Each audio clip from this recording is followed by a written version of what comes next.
জাতীয় নাগরিক পার্টি এনসিপির নেতা হাসনাত আব্দুল্লাহকে পরবর্তী টার্গেট হিসেবে উল্লেখ করে প্রকাশ্যে হত্যার হুমকি সংক্রান্ত মন্তব্য করার অভিযোগ উঠেছে ভারতের সাবেক সেনা কর্মকর্তা কর্নেল অবসরপ্রাপ্ত অজয় কে রায়নার বিরুদ্ধে। সামাজিক যোগাযোগ মাধ্যম এক্সে দেয়া এক পোস্টকে ঘিরে বাংলাদেশে ব্যাপক প্রতিক্রিয়া ও সমালোচনার সৃষ্টি হয়েছে। এমনকি কোথায় গুলি করা দরকার তা উল্লেখ করে অজয় লিখেছেন, গুলি করতে হবে ঘাড়ে, মাথায় নয়। প্রথমে তাকে নিশ্চুপ করাতে হবে এবং ছোট্ট ছোট্ট ভুলগুলো শুধরে নেওয়া হবে। এমন মন্তব্যকে অনেকেই সরাসরি মৃত্যু হুমকি হিসেবে দেখছেন। অন্যদিকে এর আগে হাসনাতকে দেখে নেয়ার এবং বাংলাদেশকে শিক্ষা দেওয়ার হুমকি দেন ভারতের আসাম রাজ্যের মুখ্যমন্ত্রী হিমন্ত বিশ্ব শর্মা। তিনি বলেন, বাংলাদেশে গত 1 বছরে এই চর্চা বারবার হচ্ছে যে নর্থ ইস্টকে ভারত থেকে বিচ্ছিন্ন করে বাংলাদেশে যুক্ত করা উচিত।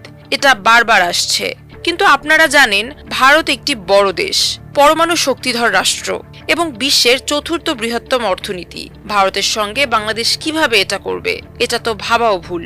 মূলত এবার ভারত বিরোধী প্রচারণার নতুন গতি পেয়েছে। ঢাকায় সম্প্রতি হত্যা চেষ্টার শিকার ইনকিলাব মঞ্চের মুখপাত্র শরীফ ওসমান হাদির ওপর সন্দেহভাজন হামলাকারী ভারতে পালিয়েছেন এমন খবর সামাজিক মাধ্যমে চাউর হওয়ার পর হাদি গত 12ই ডিসেম্বর ঢাকার বিজয়নগরে নির্বাচনী প্রচার চালানোর সময় হামলাকারীরা একটি মোটরসাইকেলে এসে তাকে গুলি করে পালিয়ে যায়। ঘটনার জন্য সন্দেহভাজন ব্যক্তি ভারতে পালিয়েছে এমন একটি খবর সামাজিক মাধ্যমে প্রচার শুরুর পর ভারত ইস্যু নতুন করে আলোচনায় আসে এবং তারই ধারাবাহিকতায় সোমবার শহীদ মিনারে ইনকিলাব মঞ্চের উদ্যোগে সর্বদলীয় প্রতিবাদ সভায় অনেকের কণ্ঠে ভারত ইস্যুটি উঠে আসে।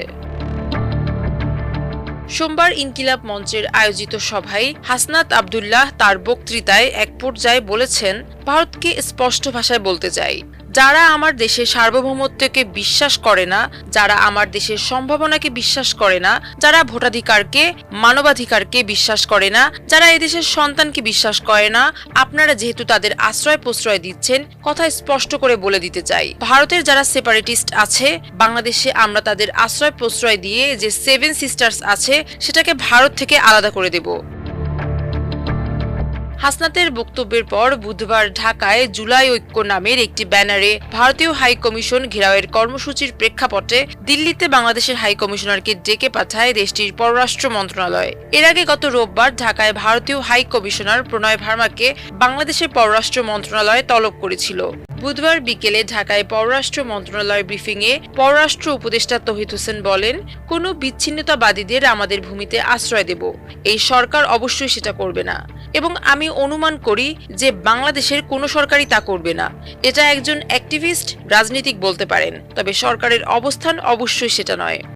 একই সাথে ভারতকে শেখ হাসিনার পৃষ্ঠপোষক উল্লেখ করে তিনি বলেন, দিনের আলোর মতো স্পষ্ট স্বচ্ছ, তাদেরকে ভারত অর্থ দিয়ে, অস্ত্র দিয়ে, ট্রেনিং দিয়ে বাংলাদেশের বিরুদ্ধে তাদের দাঁড় করিয়ে দিচ্ছে।